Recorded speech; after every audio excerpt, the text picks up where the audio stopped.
بسم اللہ الرحمن الرحیم نحمدہ و نصلی علی رسولہ الکریم۔ ایک حضور پاک صلی اللہ علیہ وسلم کا عاشق ہر سال حج کے ایام آتے تو حج کے لیے مکمل تیاریاں کر لیتا، لیکن اللہ کی قدرت، اللہ کا کرنا، کسی نہ کسی وجہ سے وہ حج کے لیے نہ جا پاتا۔ اسی طرح سے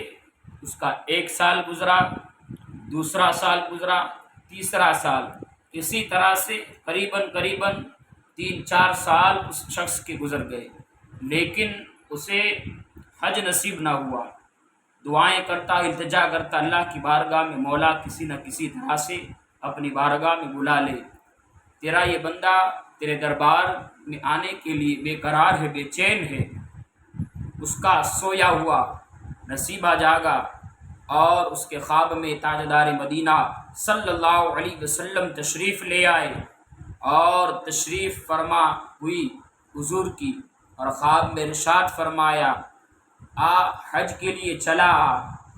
اور حضور پاک صلی اللہ علیہ وسلم نے اسے حج کی دعوت دی۔ اور جب صبح ہوتی ہے، وہ بیدار ہوتا ہے تو اس کا گھر پورا خوشبو سے مہک رہا ہے، اور اسی عالم میں، اسی جستجو میں وہ بندہ خوشی کے مارے جھوم رہا ہے کہ سرکار مدینہ صلی اللہ علیہ وسلم نے مجھے دعوت دی ہے، مجھے حج کے لیے بلایا ہے، اب مجھے حج کے لیے جانا ہے۔ حضور پاک صلی اللہ علیہ وسلم کی دعوت کو قبول کرتے ہوئے وہ شخص حج کی تیاریاں کرنے لگتا ہے، لیکن جب وہ حج کے سازہ سامان کو جب تیار کرنے لگا تو کیا دیکھتا ہے کہ جو اس کے پہلے جو اس کے پاس مال و متاع تھا، اب جو دولت تھی، اب وہ اس کے پاس اتنی دولت نہیں رہی کہ وہ اس طرح سے اپنے کام کاج کو انجام دے سکے۔ وہ حیران ہے، لیکن خواب پھر وہ آدمی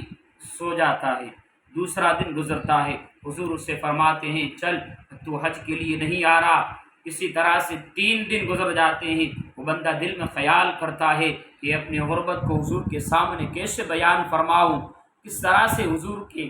بارگاہ میں اپنی اس لاچاری اور اپنی مجبوری کو کیسے بیان کروں۔ جب اس نے خیال کیا کہ جب 3 دن مکمل ہو گیا، جب چوتھا دن آیا، اس نے خیال کیا اب اگر حضور میرے خواب میں آئیں گے تو میں اپنا حال بتا دوں گا، میری مفلسی، میری غریبی میں حضور کے سامنے بیان فرما دوں گا تاکہ میرا انتظام ہو جائے۔ جب تاجدار مدینہ صلی اللہ علیہ وسلم چوتھے دن جب اس بندے کے خواب میں آئے تو اس نے عرض کیا رسول اللہ علیہ کے صلاۃ وسلام، حج کے لیے آنا تو چاہتا ہوں لیکن مال و متاع نہیں ہے، آنے کے لیے اخراجات نہیں ہے۔ تاجدار مدینہ صلی اللہ علیہ وسلم نے ارشاد فرمایا تمہارے گھر کے فلانی جگہ کی زمین کے اندر تمہارے دادا کی ایک زرہ رکھی ہوئی ہے، اسے نکالو اور بیچ آنا، تمہارا انتظام ہو جائے گا۔ نبی پاک صلی اللہ علیہ وسلم کے علم غیب پر اعلیٰ حضرت نے کیا یہ خوب اشعار فرمایا، اور کوئی غیب کیا تم سے نہاں ہو بلا، جب نہ خدا ہی چھپا تم پہ کروڑوں درود۔ وہ بندہ صبح ہوتی ہے، فجر کی نماز ادا کرنے کے بعد وہ گھر پر واپس آتا ہے، اور اللہ کے رسول صلی اللہ علیہ وسلم کی بتائی گئی جگہ پر وہ بندہ کھودتا ہے تو کیا دیکھتا ہے، ایک نئی زرہ اس کے سامنے باہر آ جاتی ہے، جیسے کہ کسی نے اسے استعمال ہی نہ کیا ہو۔ بازار میں جا کر اسے بیچ دیتا ہے، اور اس کے حج کے سامان